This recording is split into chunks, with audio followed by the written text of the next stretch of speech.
Assalamualaikum warahmatullahi wabarakatuh. Perkenalkan, nama saya Ramli Dilaga. Di sini saya akan menjelaskan tentang kepemimpinan di bengkel dan laboratorium. Nah, sebelumnya di sini saya dari mahasiswa Fakultas Keguruan dan Ilmu Pendidikan Universitas Negeri Sultan Ageng Tirtayasa. Nah, di sini berbicara mengenai kepemimpinan ini ada beberapa hal yang perlu kita perhatikan. Itu ada namanya pemimpin dan kepemimpinan. Nah, apa bedanya pemimpin dan kepemimpinan? Pemimpin itu bisa disebut orangnya, sedangkan kepemimpinan itu sifatnya. Nah, di sini kita menjelaskan tentang apa itu kepemimpinan.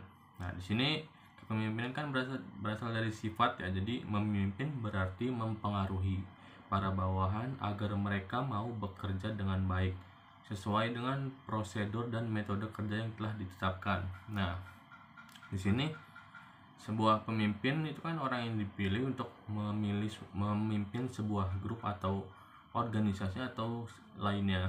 Nah, di situ bawahan ini bertindak sebagai apa?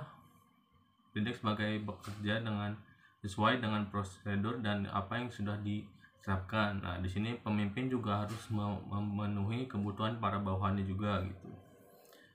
Terus selanjutnya tentang kepemimpinan ini juga dapat diartikan sebagai suatu proses kegiatan seseorang untuk mempengaruhi, menggerakkan dan mengkoordinasikan individu atau kelompok agar terwujud hubungan kerjasama dalam upaya mencapai tujuan yang telah ditetapkan.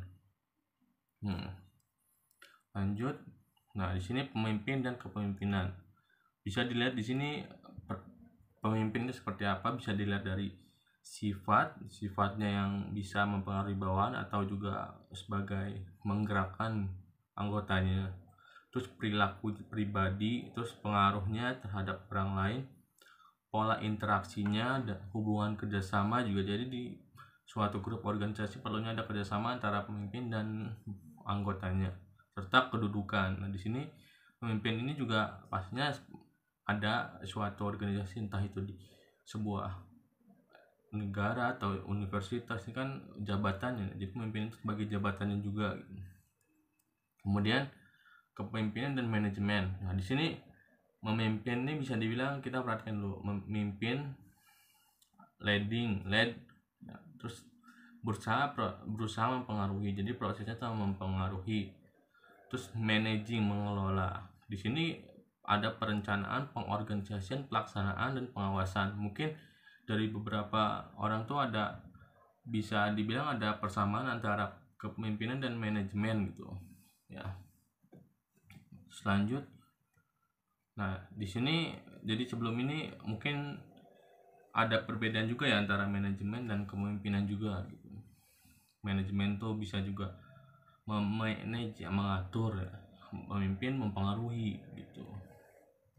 Kemudian ada dimensi kepemimpinan. Nah, di sini ada tujuan kepemimpinan itu apa. Terus misalkan tujuan kita tuh untuk membuat suatu hal, atau kita kaitkan dengan yang sekarang ini laboratorium dan bengkel gitu. Nah, di situ tujuannya. Kemudian individu yang mempengaruhinya.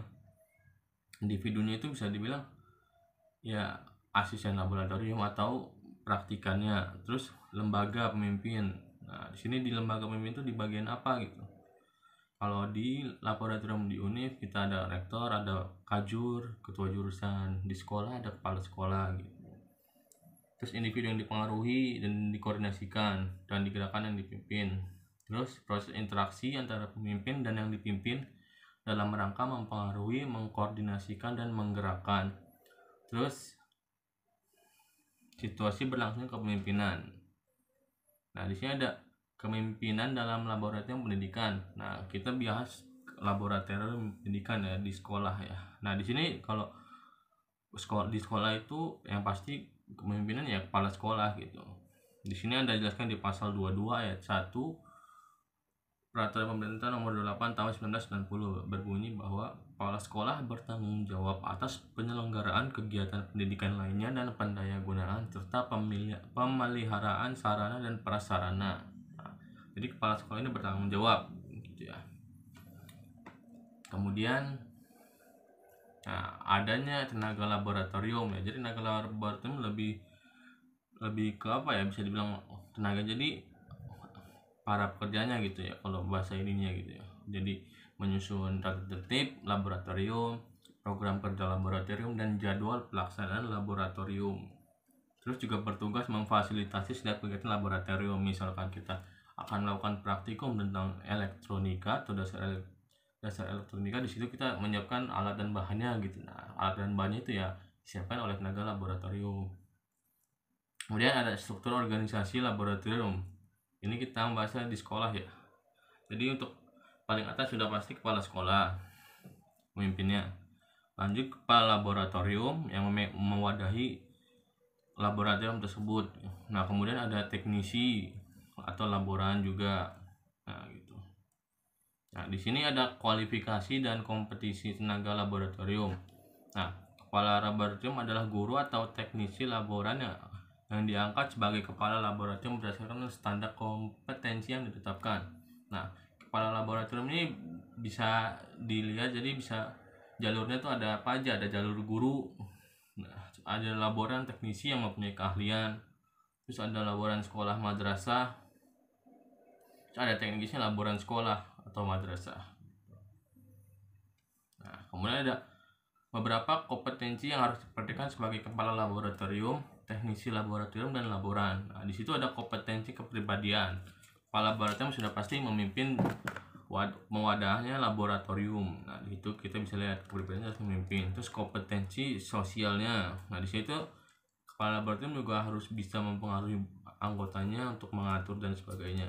Terus kompetensi manajerial, mempunyai fungsi sebagai pengatur suatu fasilitas atau sebagainya gitu. Jadi terus kompetensi profesional ya, kepala laboratorium juga perlu mempunyai keahlian juga gitu, makanya harus bersikap profesional. Teknisi laboratorium kepribadiannya harus bisa mengajarkan kepada praktikannya supaya bisa berjalan dengan baik. Terus kompetensi sosialnya bisa dibilang harus bisa berbicara pada orang-orang atau pada praktikannya. Kemudian ada manajerialnya, jadi menyiapkan peralatannya dan juga mengatur jalannya ini apa praktikum. Kompetensi profesionalnya ya sudah pasti harus memiliki keahlian dan juga sama dengan laboran juga.